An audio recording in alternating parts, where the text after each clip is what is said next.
It is week number 2 for Dana White's Contender Series. I sure hope you guys had a good time with the first week. I'm already looking forward to this one.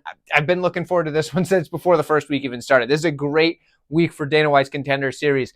We have Lewis Lee Scott at 9-0, 5-0 in the last 5. That's how that works. He's undefeated. He's taking on another undefeated fighter in Kaushik Saikumar, who is 5-0 on the career, so 5-0 in the last 5 fights.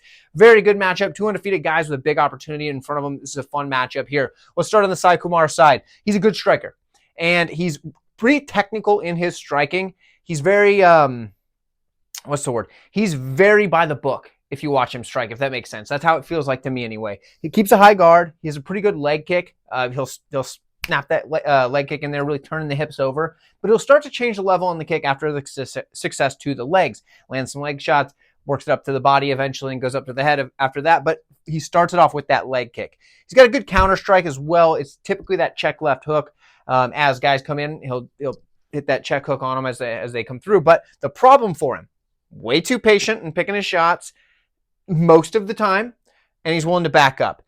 2 big red flags, and that's what stops him from being, what I would consider to be an even better striker. Like, good is good, but he could be a better striker, right? He's very technical. He's like, if you put this guy in a heavy bag, you're going to be like, man, this guy's clean, crisp, all that good stuff. But willing to back up and a little bit too patient can cause him problems in fights. So, a lot of good things, a couple of things that you're like, man, just if you could just fix that. Grappling. Good grappler as well. He's got some decent trip takedowns and a very slick back take. He's smooth like silk on that. He's good at attacking submissions, but his top control needs some work.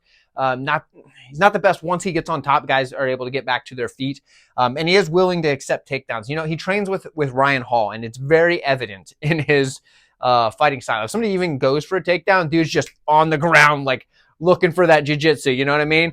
He'll start like going for the legs, doing all the rolls and things like that, and you're like, okay, this is that looks a lot like Ryan Hall. It's very obvious. But the guy clearly knows how to grapple. His jiu-jitsu is clearly there, but that's just not in MMA. They're just dropping to your back when somebody goes even near the chance of going for a takedown and just looking for that stuff. It's not a good look for the judges. The optics are bad. He lacks urgency at times as well. Another thing I'm not a big fan of, he's got all the skills. If you could just put them together in more of an MMA style rather than, this and then that, and then, if you know what I mean, mix everything, blend his arts together a little bit better, I think he could have a really well-rounded skill set. But at 5-0 on the career, dude's doing well. On the other side, for Lewis Lee Scott, similar. He's very good at this stage, but there's still some things to work on. But he's a good fighter, good striker, feints really well, comes forward, head movement. He's most likely going to be the guy moving forward in this fight.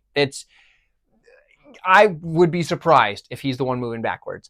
Very good kick arsenal and a ton of volume. This guy's just always doing something. Whether it's on the feet or on the mat, this guy is always doing something, is Scott.